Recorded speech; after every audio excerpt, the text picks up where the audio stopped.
Okay, good afternoon, everyone. So let me go ahead and welcome you all to the second week of Frontier Seminar Series. I'm Devesh Ranjan, faculty member in the School of Mechanical at Georgia Tech. So this is our normal series where we had two faculty members from two different schools in a thematic area. So today's theme is fluid mechanics. And before I go, I'd like to thank all the people who have helped put together this. So these are faculty members across 12 different schools who have helped to create this seminar series. The theme as fluid mechanics is very close to my heart because it's my own research area. So it gives me a pleasure always to start things which I know a little bit more about. So I'm looking forward to hear from our two frontiers junior faculty who are really defining the field. One is from school which I was my graduate school, Wisconsin-Madison, Jennifer Franck, and the second one will be from Purdue, Aaron Morris. And the real introduction will be done by our moderator today. We have Professor Mahesh Krishnan, who is a faculty member at Department of Aerospace Engineering and Mechanics at University of Minnesota, who will take care of introducing both our outstanding speakers for today. But I've known Mahesh for a long time from his work in the area of fluid mechanics, especially in the turbulence. Although we are completely on a different side, I like to do things at high speed, which is experimental, and Mahesh likes to do things in high speed, which is completely numerical. My expertise in numerics is zero, but I'm sure Mahesh can teach me some today, and I'm looking forward to that. So, Professor Mahesh has done his postdoctoral work at CTI. That's where he did one of the first LES and I'll say DNS simulation of high-speed flows, which is where I read a lot of the work in that area. He has a lot of awards, but I'll just list few which was. So I've read his paper for which he got his Francis and Franknell award from APS, which is the best award given that year to young faculty or young research in that area. He's also a recipient of NSF Career Award. He has received award at the school, which is a Distinguished Research Award in the McKnight Presidential Fellowship, and he is currently serves as an associate editor for International Journal of Multi-Phase Flow.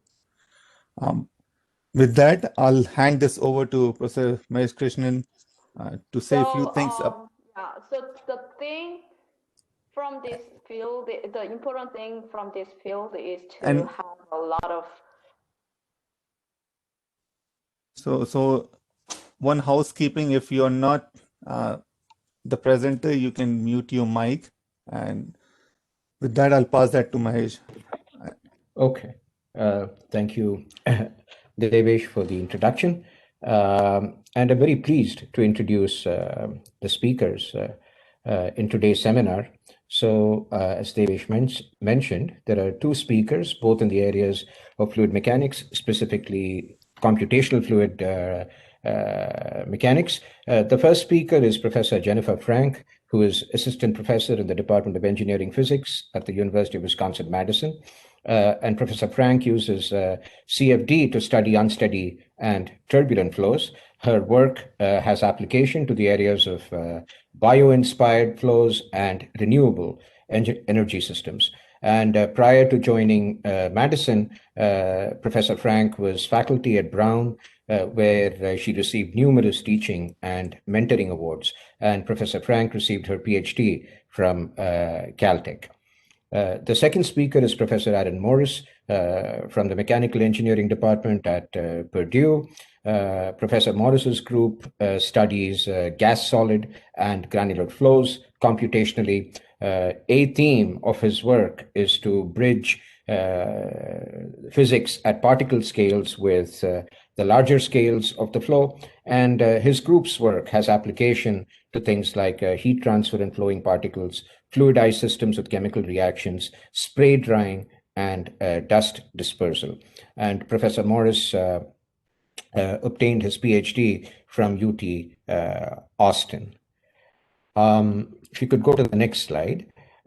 So in this slide, I've just tried to summarize some of the challenges that unsteady turbulent flows pose. And the main point that I wanted to make is how unsteady flows often involve instabilities. They involve turbulence in the flow and massive separation, all of which can be difficult to predict and certainly to control. And to make that point more visually, this figure on the left is shows you the flow over a separated flow over a back step, where to the left of this corner, the flows from left to right, to the left of this corner, you have a boundary layer that's attached, but then when it expands and runs into the adverse pressure gradient, it basically separates. And the separation shear layer has these large scale instabilities, which are also coherent, along with small scale turbulence and a recirculation region, all of which are very challenging.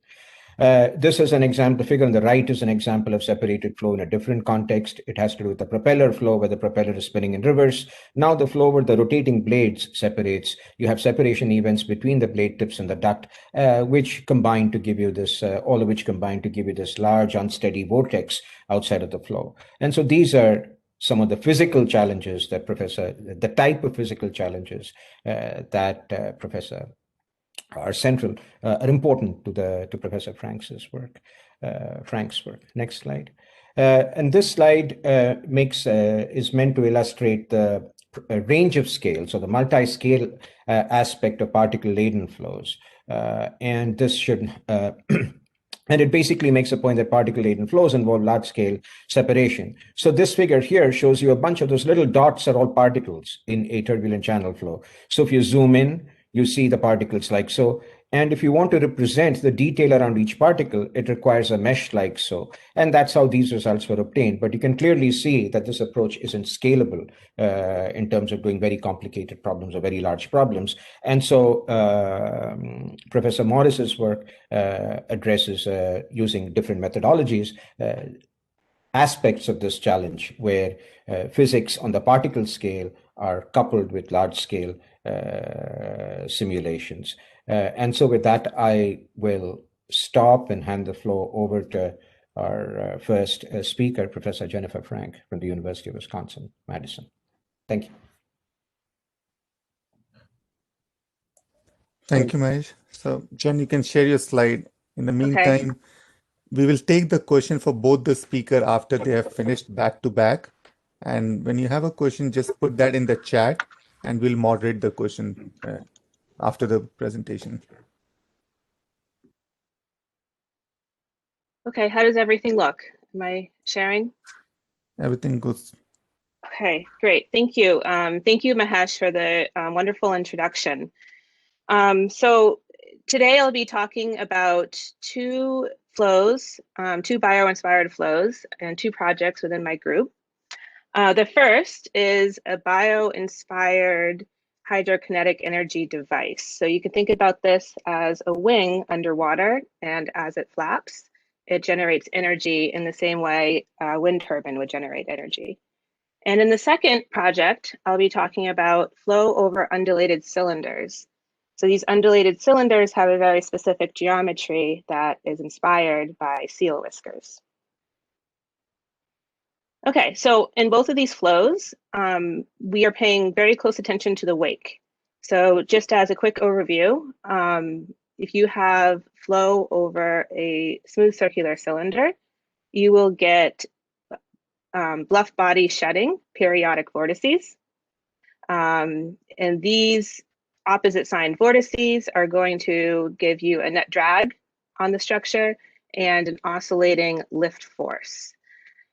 If I take a thin foil, this could be a cross-section of a wing, a flapping wing, or it could be a cross-section of a fish fin, for example. And if you flap it at small amplitudes, this will also generate a wake of vortices, but the vortices have oriented themselves in a different manner. And in this manner, we have a thrust generation. So the top one is our commonly called von Karman vortex street. And on the bottom, we have a reverse von Karman vortex street. So there are, in fact, an infinite number of ways you could arrange these vortices and infinite number of wakes that you could develop from the flow over a bluff body. So here, this is another more exotic example. And in this case, we have a foil that is heaving or plunging, as well as pitching and rotating. And in the top example, this motion has formed a wake that is, again, thrust generation and reminiscent of the reverse von Karman street in the simple example on the previous slide. But then if you take the same kinematics, so again, a deep plunge, but if I decrease the flapping frequency, so flap it a little bit slower and pitch it a little bit higher, so increase the pitch angle, now this wake has become drag generating. So the wake structure is different. The forces on the foil are different. And this second example is the one that I'll be talking about today. So as it's generating drag, it's also generating a lift force on the upstroke and a negative lift force on the downstroke. And through this force, you can generate power. So this oscillating foil design can be thought of as an alternative to a traditional rotary turbine. So in the top slide, you can see that this is like a long, slender wing, which will flap up and down. And on the right-hand side, you're looking at a cross-section of that wing and the trail of vorticity left behind. So this design has many advantages compared to a rotational turbine. The blades are simple, they're easy to manufacture, they're straight. Instead of a rotating motion, you have an oscillating motion. So this means that there's less entanglement, perhaps more friendly to local flora and fauna. And the rectangular swept angle, or the rectangular area that it sweeps, is more amenable to stacking these devices in shallow water, such as a riverbed or a tidal canal, where we would hope to generate hydrokinetic energy. But most importantly for the subject of the talk here is if you look at the wake behind these two structures, the oscillating versus the rotational motion, you can see very different wake structures that are formed. Due to the two-dimensionality of the wing, the wake behind the foil is structured mostly two-dimensional and has a lot of potential to stack these devices close to one another.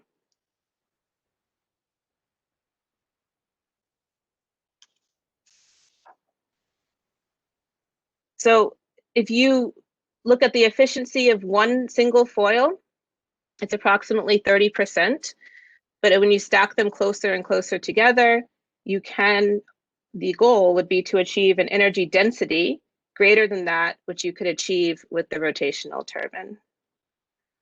So the goal here of the project I'm speaking about today is to really investigate the wake behind these foils, to understand how we can develop a model for these foils to interact cooperatively with one another.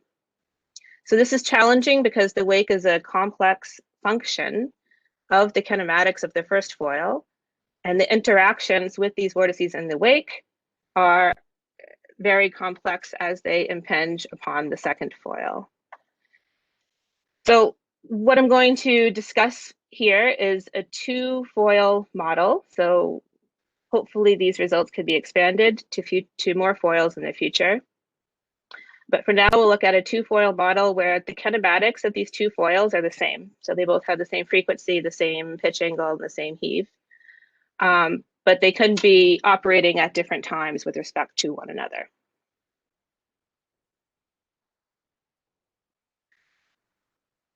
Okay, so as was mentioned by Mahesh, I do computational fluid dynamics. So we investigate these problems computationally.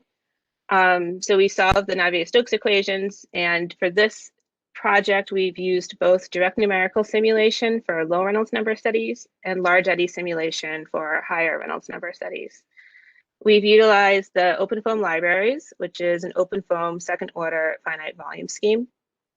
In order to prescribe the motion or the kinematics of the foil, we've used dynamic meshing. So this enables us to give the precise kinematics along the boundary condition of the foil while holding the motion on the outer boundaries still. So this is an example of the dynamic mesh.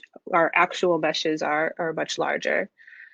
So I'll also mention that many of the results that I'll showing, you'll see some experimental results plotted on top, and these are from our collaborators at Brown University who have run experiments in their water flume. Okay, so how to generate power from oscillating foils. So the kinematics that we are prescribing are sinusoidal in nature.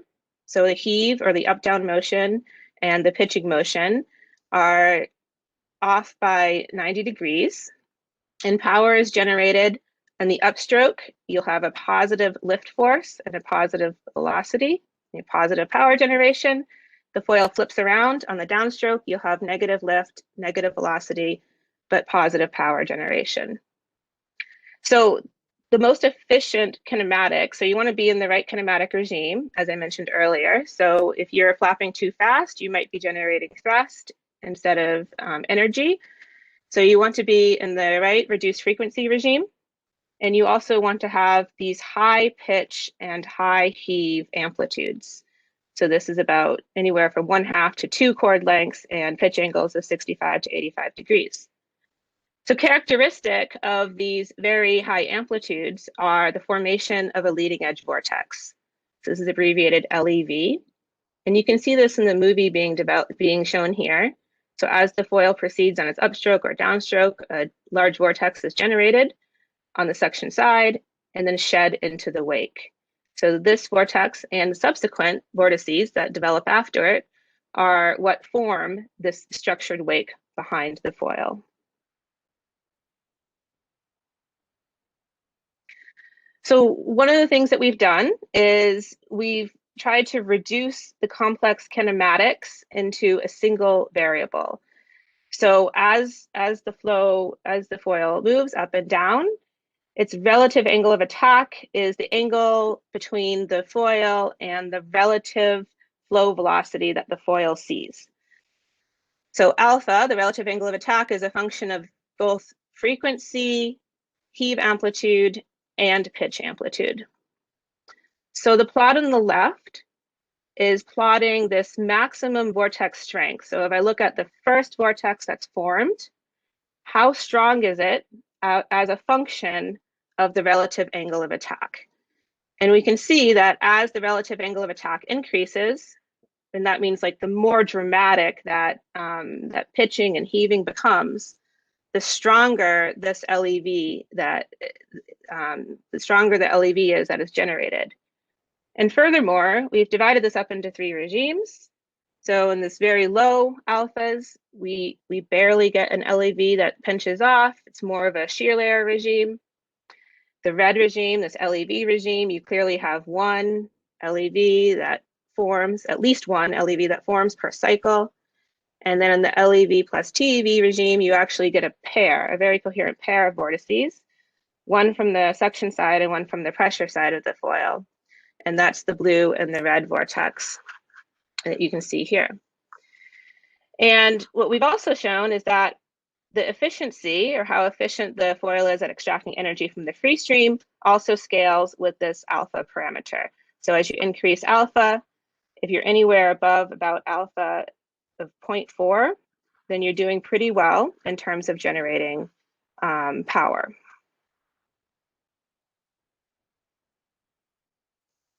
So the next part of the puzzle is what happens to these vortices as they are shed downstream, and how does the second foil interact with them? So this becomes a lot more complex. As the vortex is shed, there's one shed for each half stroke, right, as it goes up and as it goes down, and this leaves a trail of vorticity. And as I mentioned before, there's oftentimes more than one vortex that is shed. And how fast it convects downstream is also a function of where the second foil is, the interfoil distance, and the interfoil phase angle. So how the foils are phased with respect to one another.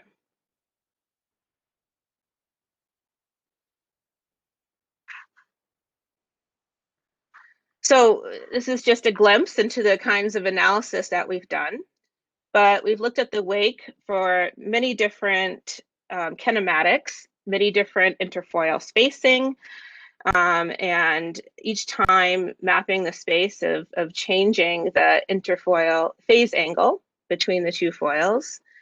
And we split the wake velocity up into its steady and unsteady components. And here I'm only showing the mean, the steady components. But as we get more efficient in extracting energy, the mean wake velocity decreases. So as alpha gets higher and higher, I have less free stream flow available in the wake. So this is going to affect how the vortices convect between the two foils. And also affecting this is the distance, the frequency, and the phase between the foils. So if we put these parameters together, we can develop a model, a wake phase model, that can predict the efficiency of the second foil.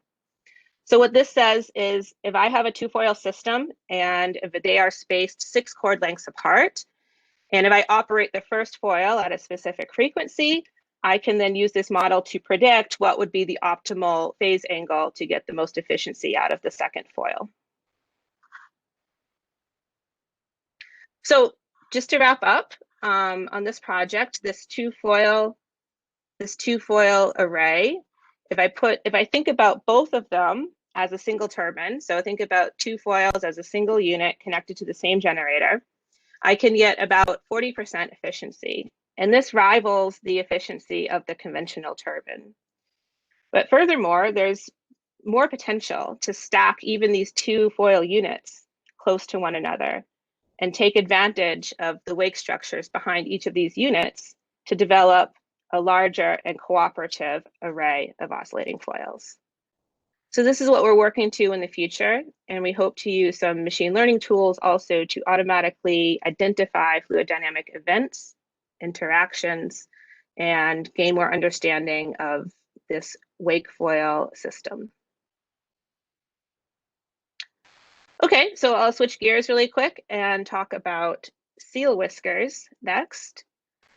So why am I studying seal whiskers? So if you look at the photo here in the left, this close-up of this seal, you can see that its whiskers are not smooth like most mammals. So if you pick up your dog or your cat, the whiskers are very smooth, cylindrical shaped, but they have bumps on them. And it turns out that these bumps might be partially responsible for the incredible tracking abilities of seals. So seals have this great ability to detect disturbances in the water from very far away. So the geometry of these whiskers has been well documented from biologists and engineers. And it's two sets of undulations in two different directions with a slightly elliptical cross section. So the flow over the seal whisker geometry, significantly modifies the von Karman vortex street that you would get from a smooth cylinder flow. A von Karman vortex street is giving you predictable periodic vortex formation. It's a high drag configuration with high unsteady forces due to the coherence of these shed vortices. The undulated cylinder can reduce the drag, but more importantly, reduces these unsteady lift forces and is a great tool for mitigation of vortex-induced vibration. And it does this by breaking up the vortex structures in the wake. So instead of highly predictable, coherent two-dimensional structures, you get these three-dimensional structures that are less coherent in nature. So what our group has tried to do is to isolate each of these parameters on this geometry. So you have undulations in both directions, in what we call the chord length direction and the thickness direction. You have a wavelength and then an aspect ratio, and you also have some asymmetry. So everything's kind of shifted or tilted, as you can see by these ellipses in the diagram. And so we asked the question, which of these geometric parameters are most important?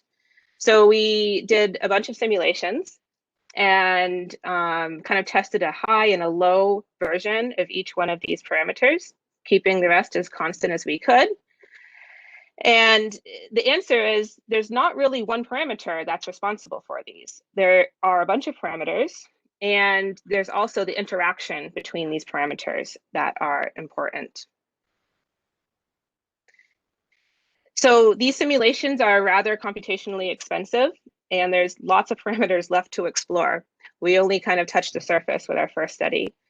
So we also developed a way to dynamically change the whisker shape during a run, and that enables us to shift from one geometry to the next without the flow having to redevelop each time, and most importantly, without having to remesh these complicated geometries each time.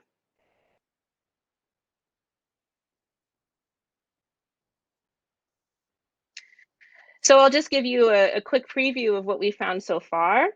So this is 3 different wavelengths. And you can see that at the lowest wavelength, the flow responds kind of like a bumpy cylinder. You still get coherent 2-dimensional shedding, and you can kind of see some bumps in these vortices, but they are more or less coherent. As you move to the center frame, this wavelength, this non-dimensional wavelength, would be most likely associated with the seal whisker. And here you see large breakup of structures. And if you increase the wavelength even further, you can see that these structures have begun to form back into 2-dimensional vortices. And every time you make this change in wavelength, you could look at the frequency response in the lift signal. And you can see that for the seal whisker inspired geometry in the middle, the amplitude has reduced significantly for both Reynolds numbers that we tested. And the peak, the Struhel number, or the dominant frequency, has also shifted. But it's not just wavelengths. So we've also explored how changes in amplitude chord, amplitude of the thickness. And by using our dynamically morphing cylinder, we've been able to explore the parameter space faster and get this more detailed mapping of the dominant frequency. So you can see it is highly nonlinear, and there's various different factors that could be contributing to this. And this is something that we are currently exploring. So again, the open questions are, how can we link specific geometric changes to changes in the wake structure? And can we do this by identifying key events in the flow features using clustering or automated machine learning tools? And can we use this information to build a tunable structure? So could we reverse engineer it? Could we design an undulation that correlates with some prescribed frequency or amplitude? Okay, so that I will wrap up there. I would like to acknowledge all the students, current and past, that have contributed to these 2 projects, as well as my collaborators, Professor Kenny Breuer at Brown, who's collaborating with us on the hydrokinetic energy project, and Dr. Murphy and Professor Cal at Newark Newport and Portland State University, who are collaborating with us on the seal whisker project. And that is where I will end up. And these are my other wonderful students. And I apologize to those whose project I did not have time to talk about today.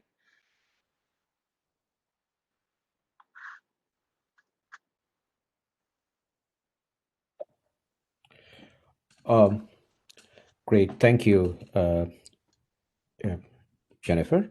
I guess we'll take questions at the very end that Devesh will moderate. So should we move on to Aaron?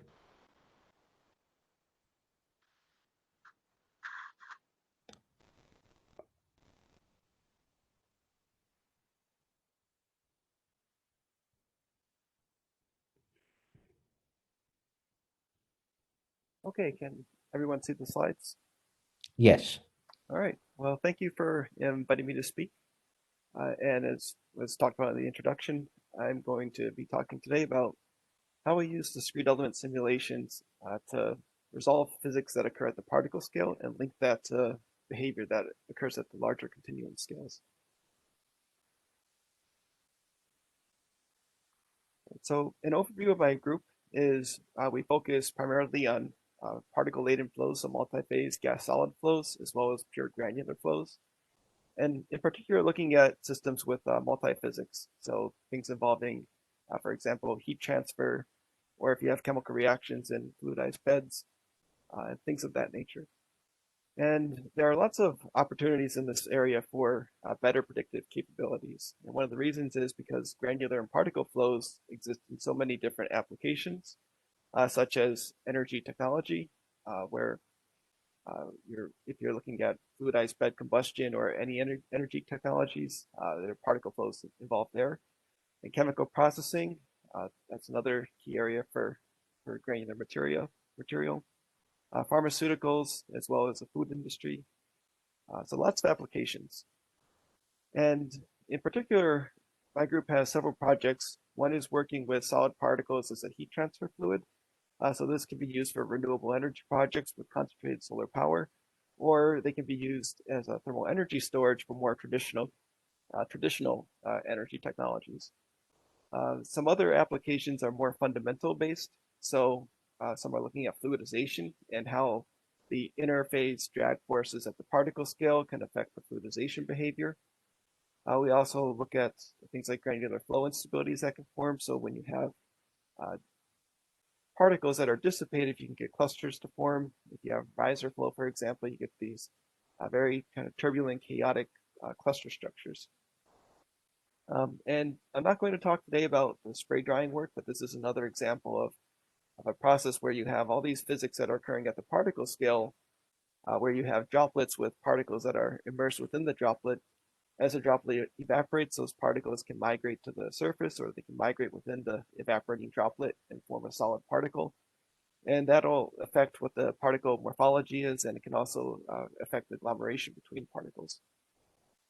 So what my group does is we use a variety of different simulation techniques. And as a basic cartoon of this, you can kind of roughly think of simulations as a trade-off between fidelity or the accuracy of the model or the accuracy of the physics that you're trying to resolve and the computational time.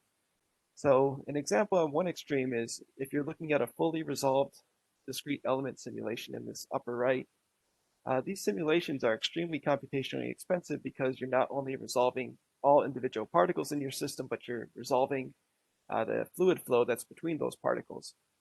So what's done is you can sometimes use these simulations at the very small scale to develop closures for maybe what a continuum drag would be between the interstitial fluid phase and the particles. But in doing that, you have to develop some closures for what that interface drag force is. But in addition, at discrete element modeling, this is still computationally very expensive because even though you don't have to specifically resolve the fluid between the particles, you still have to track all individual particles. And this restricts discrete element modeling to relatively small systems. So what is done in this place is you can use discrete element modeling or kinetic theory to extract closures that will give you information about the bulk solid stress or other constitutive relations for the solid phase.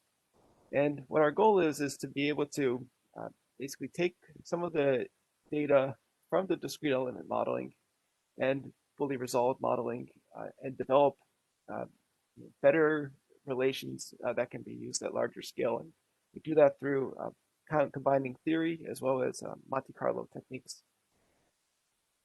So today I'm going to talk about two of those techniques. In the first project, we're looking at heat transfer to flowing particles.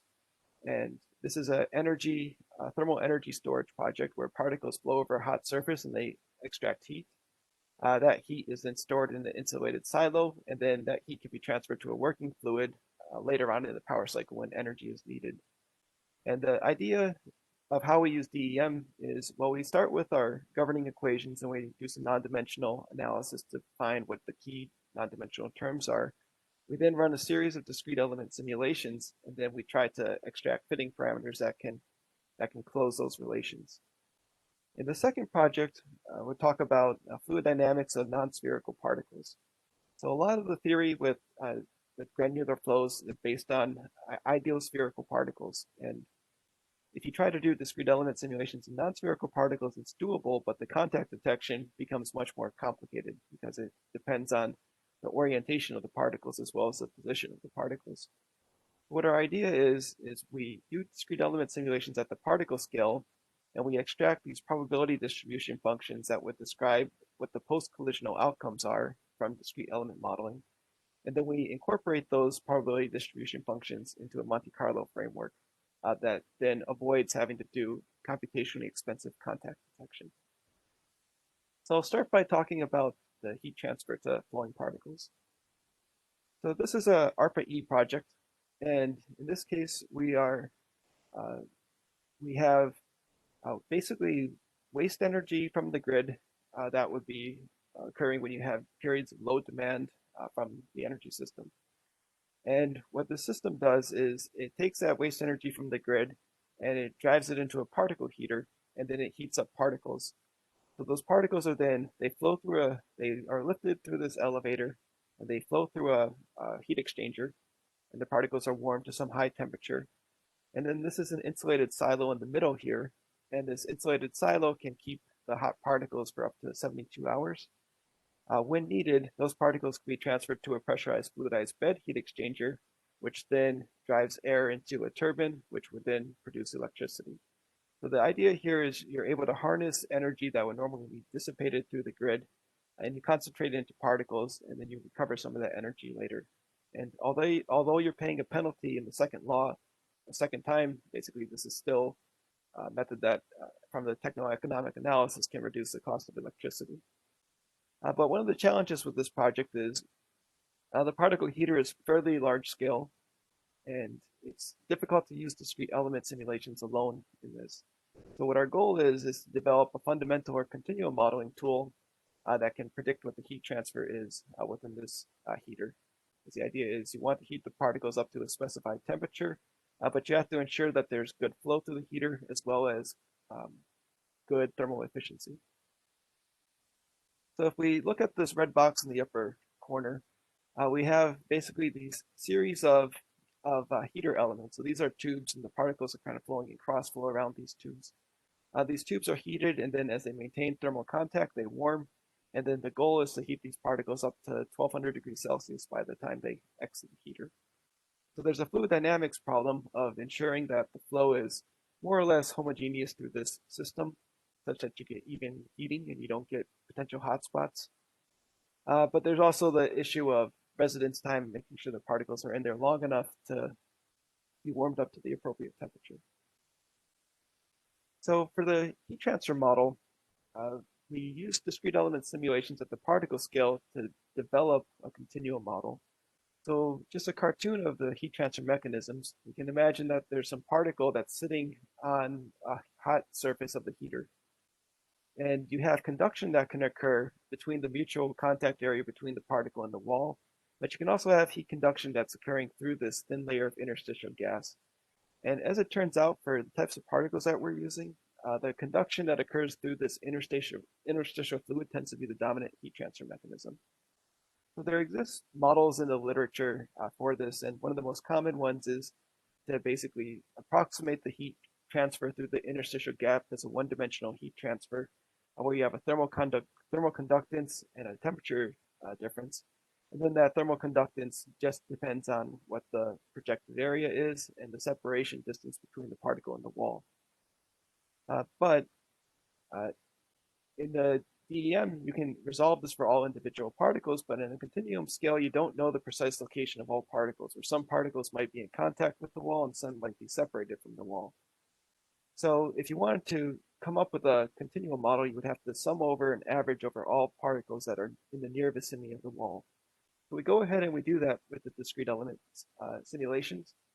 And we can find that through a dimensional analysis, we find that we can collapse the data reasonably well for what an effective Nusselt number is versus a solid concentration. So each of these different curves corresponds to a different simulation where there might be a different particle property, such as the restitution coefficient. There could be a different stiffness of the particles. This would be analogous to change of the Young's modulus.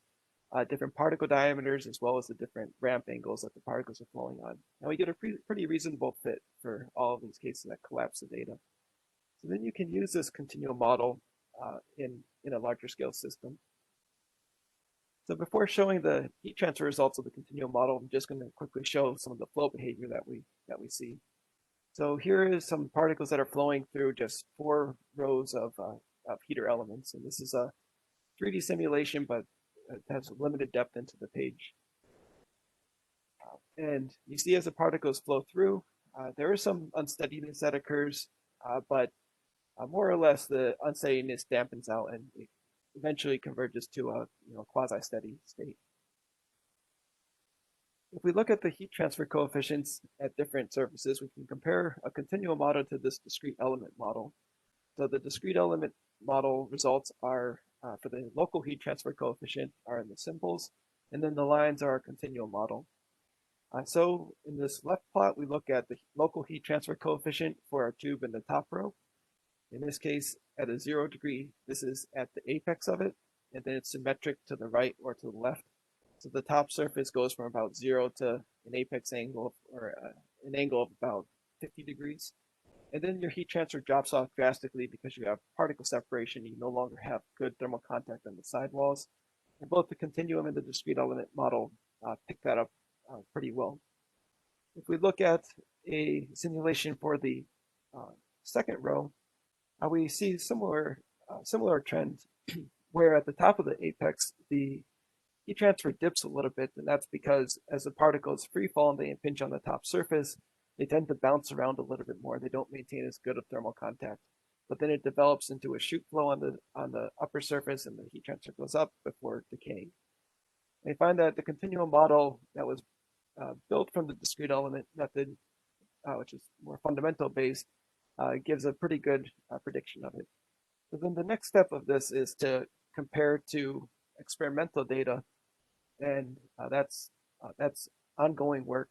But the initial results show that well, there are additional complexities to the particle, such as the particle shape can make a big difference, or if there's roughness of the particle, then that can make a big difference in the heat transfer as well. Okay, so next I will talk about our Monte Carlo simulations of these non-spherical particle flows. So this is more of a pure fluid mechanics project instead of heat transfer. So there are several Lagrangian modeling approaches. We talked a little bit about the discrete element method where you're resolving all individual particles in your system. But the discrete element method is computationally very expensive because you have to track every single individual particle, and the contacts are deterministic. So you have to do a fine-grained contact detection between nearby particles. An alternative Lagrangian modeling approach is the Monte Carlo method, and this is kind of inspired from rarefied gas flows where direct simulation Monte Carlo, instead of performing collisions deterministically, it uses probability functions to stochastically solve for the collision intervals. And in the direct simulation Monte Carlo approach, real particles are approximated as simulators, as representative particles. So you might have a system where there are 3 real particles, and in DSMC, you represent that by 1 particle that has an effective weight or count of 3 particles. So this representative particle would then have a velocity, rotation if it's a non-spherical particle, and orientation that would be the same for all 3 of these representative real particles. DSMC is effectively solving the Boltzmann equation, and the limit is you have an infinite, statistically significant number of representative particles. The Boltzmann equation is an equation that solves the kinetics of a gas. So you're solving for what the velocity distribution function are. But with DSMC, you can extend it beyond just a velocity distribution function, and you could also include the effects of rotational energy or other different metrics. But one of the outputs from solving the kinetic equations is that you can extract the transport coefficients. So these are things like the solid stress. These would be outputs from DSMC. So unlike continuum modeling, DSMC does not rely on knowing a priori what your constitutive relations are for the solid stresses and solid heat fluxes.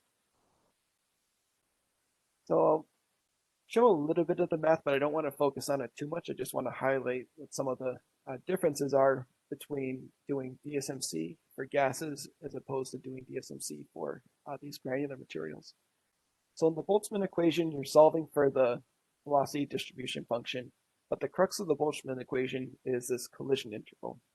And the collision integral is basically describing how does the velocity distribution function change as a result of particles bouncing into each other and changing their and scattering off of each other. So these F is their velocity distribution function. The primes are post-collision, and without primes, these are pre-collisional velocities. But there are two main additional terms that we have to take into account when looking at these granular flows. One is chi, which is a paracorrelation function or a radial distribution function. So this basically accounts for volume exclusion effects when you get to dense regimes. The cross section, it's just the sigma.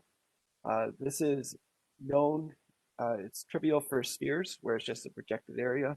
And you have spheral cylinders or more complex particle shapes. This cross section is an effective cross section that looks similar to what an average projected area cross section would be. And this d omega is a scattering function. So what DSMC does is you have many different particles in your system, and it uses kinetic theory to look at, well, based on how the particles are moving, what's the likelihood that they engage in a collision event. So it considers the volume of space swept out by a moving particle. And then based on the cross-section and the velocity this particle is moving at, you can randomly select particles to collide with each other. If they are selected for a collision, then you have to scatter it and update the velocities in the correct way. So the scattering can depend on what the restitution coefficient is for the particle. So 1 would be an elastic particle, and 0.5 would be a particle that only retains half of its energy. And the assumptions in DSMC are that the collisions are uncorrelated, so that the spatial configuration does not need to be precise. The particles are randomly distributed, and also molecular chaos.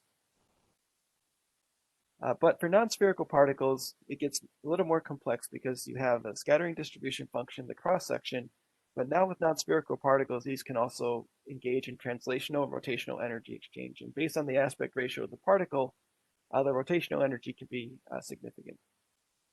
So if we're looking at DSMC of different particle shapes, well, there's a huge parameter space that you can look at with particle shapes, but we look at spiral cylinders because in the limit of the aspect ratio going to 1, they converge to spheres.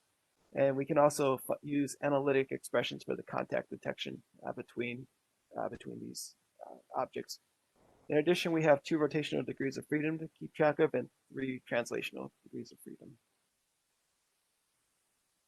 So what our idea is well, we have to determine what the scattering, collision cross-section, translational, rotational exchanges are. And what we do is we use discrete element simulations to do that. So we initialize particles at random positions, and we initialize their initial velocities and rotation from equilibrium distributions of colliding particles. We randomize the impact orientation and perform a deterministic collision, and we measure what the scattering is. So for our post-collision outcomes, we can measure what the cross-section is by basically counting the fraction of particles that engage in a collision. So as your aspect ratio increases, your effective cross-section is also increasing because there's more potential area to collide. We also look at scattering, and what we find is, well, the scattering looks pretty similar for different aspect ratio particles, pretty similar to spherical particles, except there's a slight bias in our forward scattering. So the left axis is our scattering probability, and the x-axis is the scattering angle, where 0 to 90 degrees would be forward scattering, and the right half would be backward scattering. So we can measure and fit curves to these distribution functions, and then integrate that into the Monte Carlo solver. And we also have translational and rotational energy exchange.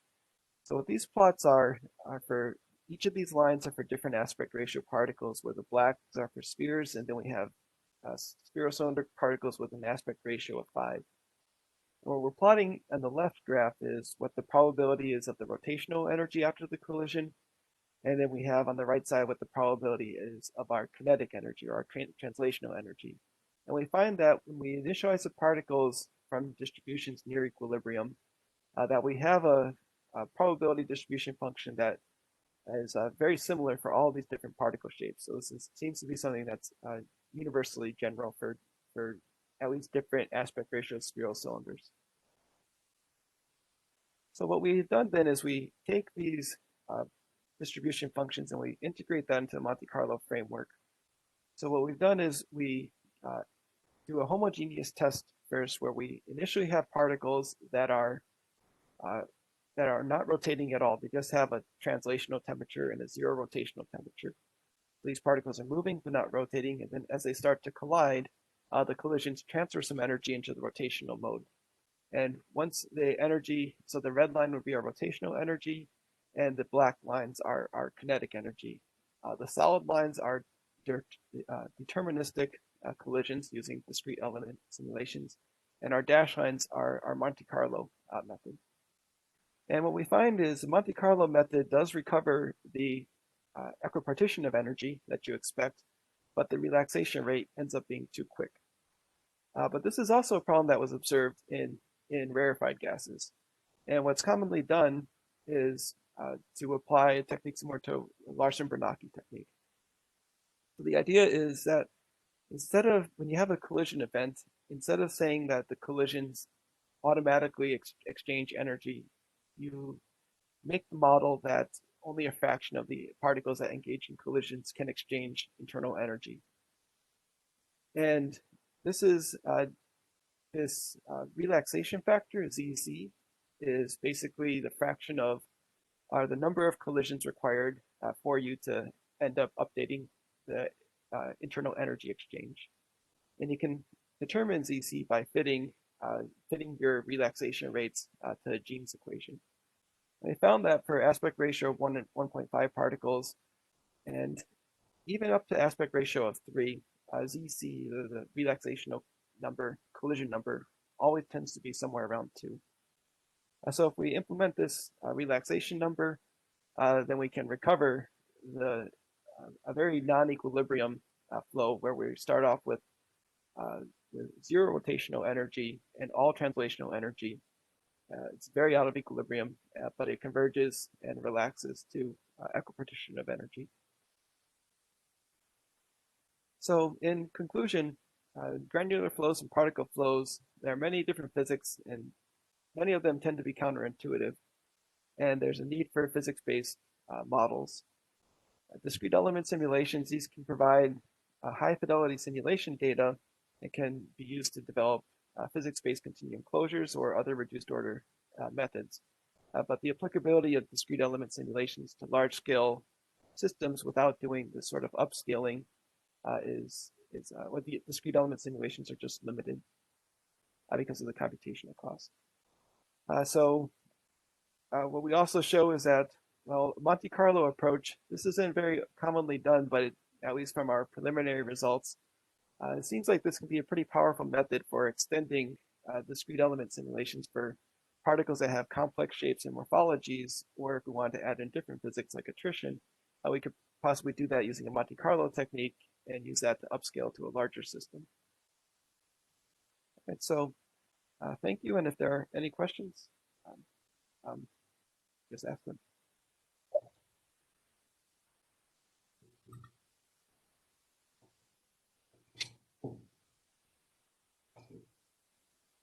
Excellent. Thank you both. I'm Partha Mukherjee, and I'm going to, I think, take over the more. Okay, Aaron and Jen. Okay, so I think to all of you, please do post your questions in the chat box. But we have a pretty nice and long question from Gina.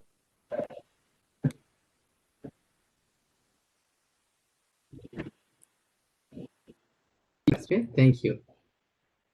Do you want me to pose it, Devesh? I can do that. Yes, please do. Yeah, thank you. Oh, Mukherjee. Okay. Thank you. That's fine. Thank you. Thank you, Jen, for an enlightening talk. My question is about another type of vortical wake. So these are made by krill. They're small aquatic crustaceans. They're the food of whales, and they have 10 10 pleopods in total, so 5 pairs of appendages. And they create vortices that create a downward oriented jet wake, and that keeps them buoyant. And we find that they can modify the amplitude of the stroke, the phase, the stroke frequency, and all of that. We're using swim speed as a measure of power. And you can comment on whether that's a good thing. But anyway, they fan their legs out. They fan their legs out on the power and they collapse them on the way back. So what we're trying to do is study them to see if we can make a better underwater robot than the single propulsor of fish and go more towards multi-limbed because we find so many of them in the sea. Thank you. What a question. Yeah, what a question. So my first response is, wow, that sounds super complicated. Yeah, it is. You should see the videos. They're very fun, but hard to analyze. I feel like I don't know much about krill. I imagine they're very tiny. No, they're not so small. They're about a centimeter, so they're not. Oh, okay. Yeah, they're not tiny. I do work on copepods that are a millimeter, so they're a centimeter, so you can see them with your own eyes. Okay. Do you think that they're using the limbs as like control or stability as well as propulsion? Yes, they shed vortices. We see wingtip vortices that are shed from some of the pleopods, the swimming legs. Yeah. I mean, man, I don't know how to comment on this. It sounds really interesting. I think, you know, people have worked on unmanned underwater vehicles, right, that are larger, and they've had multiple flapping propulsive devices, Right. and they can use them both for stability as well as propulsion, right? So maneuvering and control, and so it's not really answering your question. No, it does answer. It actually helps guide our research because we're working on another multi-limbed organism that seems to be able to maneuver better using another set of their appendages. But if they use their regular swimming legs, they're able to swim faster. So one set of appendages makes them fast, other one helps them maneuver. So you are helping us. You know, I don't know. Well, one thing too, another comment is by looking at these bio-inspired systems, we sometimes misinterpret what their objective is, right? So we can't look inside their head to see, like, are they trying to swim fast or are they trying to, right? So so this is one thing I've learned from working with biologists. Biologists sometimes have a different way of looking at these systems. Yes, but that's the wonderful combination of biology and engineering and physics, is that it makes you think differently, and as you grow old, you know you need that flexibility. Thank you so much, Jen. Thank you. Thank you very much for this, I think, enlightening question. So thank you both, I guess. So we have one question for Aaron, Professor Aaron Morris. This is from this is a short one, so I could probably read it out. This is from Malabika Bagapalli, and the question is, how would Monte Carlo be used to capture frictional effects between particles? That's a good question. I guess with frictional particles, there's a couple of challenges with it. One is frictional effects tend to become more of a thing when you get to dense particle flows, because you have more enduring contacts. So you actually have to, in the DSMC or in the Monte Carlo, you have to also include the virial pressures for the collisional pressure. But in practice, what you could do is do a discrete element simulation with friction. So you have a contact law that incorporates those physics. And then you could use that to look at what the post-collisional outcomes or what the solid stresses are for the virial, and then incorporate that into your Monte Carlo framework. So that's actually something that we're moving towards, is pushing DSMC towards a dense limit, but right now without friction. Yeah, good question. Thank you. So I think maybe I could ask Aaron something. So I really like this one plot that you showed. It's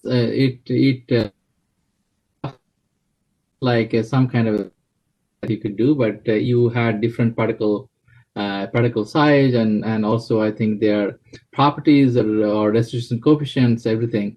So was it? Did you expect that those curves will really kind of fall on each other, or it was a more more intentional study to come up with? I was just curious because this is just beautiful. Yeah, so the scaling correlation came from, so it started off with theory where we were trying to do a pen and paper theory for what the heat transfer was. And then to close that theory, we had to have an expression for that described the likelihood of a particle existing within some distance of the wall. And that ends up being very analogous to what the radial distribution function is for particles. And the radial distribution function is in general for spheres just a function of what your solid concentration is. So the hypothesis was, well, maybe we can collapse the data by just assuming that, well, you have some complex particle wall distribution function, but it's just a function of the concentration, which you can then close with the discrete element method. So it was, I guess it was surprising in that whenever you try things, you don't necessarily expect it to work, but this one actually did end up working. So that's wonderful. Thank you. And so we have one more question from Kate Leon for Aaron. Energies are you considering for particle-laden flows? Any potential to look at nuclear power?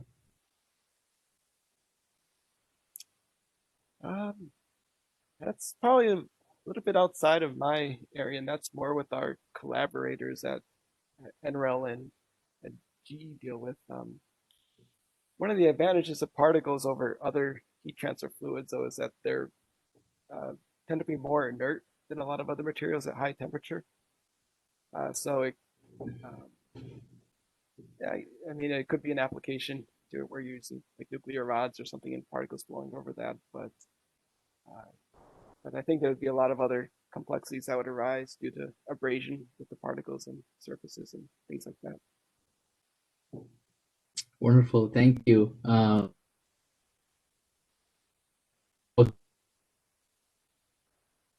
going to ask one question to Jen, and that relates to your probably somewhat second part, and also you mentioned that you are moving toward some sense of machine learning based I think approaches which could which of course draws inspiration from the data that you are doing high fidelity physics-based modeling, especially for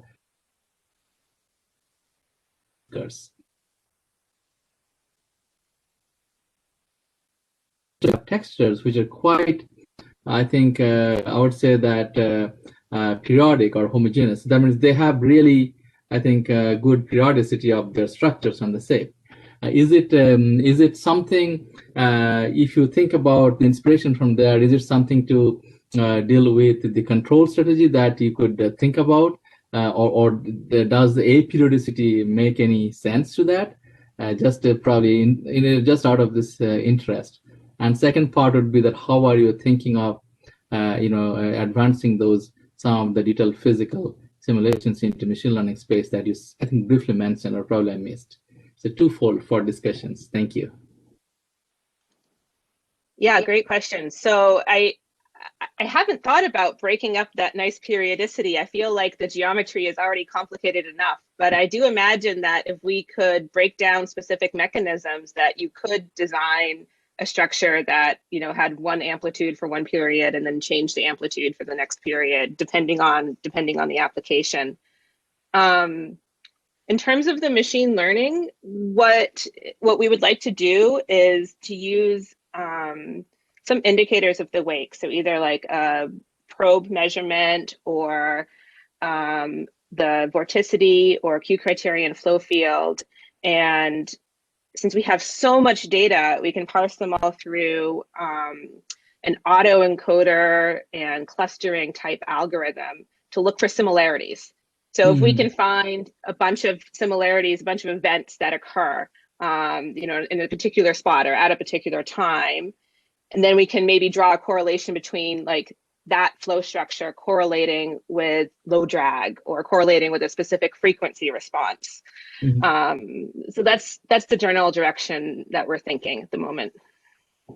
Wonderful. Thank you, Jen. I think I very interesting how always to kind of look for those periodic and aperiodic structures, and especially those interactions with fluids. I'm a little bit more on the thermal sides, but fluids always interest me, and you know, so it was great to see both talks today. Any other discussion points? And please do note that it doesn't have to be a question; it could be any discussion points. For speakers, we certainly have a few more minutes. I can go till 4, and then kind of.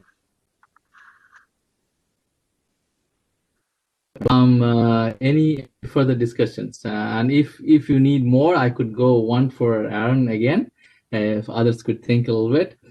So I think in the context of DSMC, Aaron, you know, I think that part, and then contrast that to your second part of that, where you were actually saying that kinetic Monte Carlo could essentially really kind of bring some of the challenges from your I think DEMS and then discrete element, or say DNS DEMS and discrete elements and then continuum scale.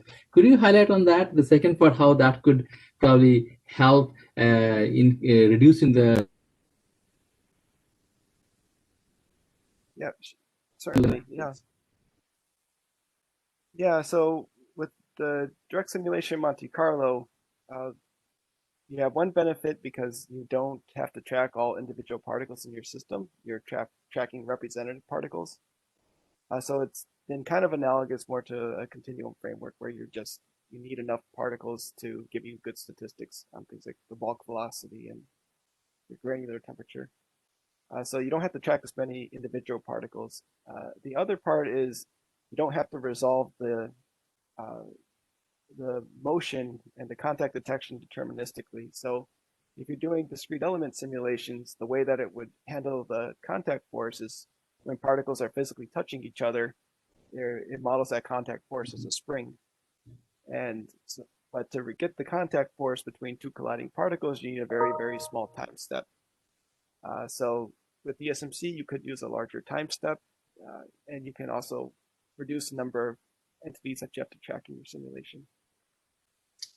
That's excellent. So also in DSMC, you know, corresponding to any kind of probabilistic methods, you also run into how accurately you are actually capturing those interactions. Yeah. And kind of builds into the space of how rigorous those interactions could be captured in some sense, right? As well. Yeah. So that's the challenge of it, where we're trying to, you know, basically build the DSMC from these kind of physics-based, you know, particle scale models. But then when we do our validation of it, we look at larger scale systems and see if you can recover phenomena such as the instability formation with clusters, or if you have granular shear layers, that you get their correct solid stress. So there's a lot of questions of what do you have, you know, how many simulators is enough simulators? Are you statistically converged, time step converged, spatially converged? So there's a lot of different numerical parameters that you have to check to see if your solution is absolutely right. Absolutely. That's very true. I mean, kind of you win some and then lose some in terms of the large parameter space. Yeah, excellent. So I think Professor Ian has one more discussion question for Jan. So could you please unmute yourself and please do start the discussion? Thank you very much. Jen, one reason why I came to your talk is that you use the word bio-inspired design in your abstract. And I'm very interested in that. Like, I knew about the Whiskers, and I know about the whale-inspired wind turbine. I was wondering, what are you going to do in terms of bio-inspired design? Just wondering. You used it. I did.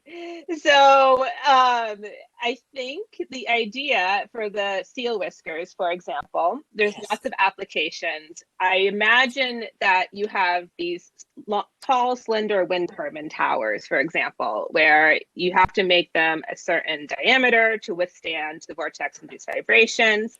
But what if you could tune them? What if you could make them undulated such that you can make them thinner, reduce the cost, put more wind turbines up, because there'll be less interactions with each other. So things like that is what I am envisioning. Oh, that's wonderful. No, because I work on underwater sensing, how do plankton communicate, and I know the whiskers are also used to communicate and sense their environment. But I love the idea of improving, our ability to get renewable energy. Wonderful. Good. Thank you. Thank you. Okay.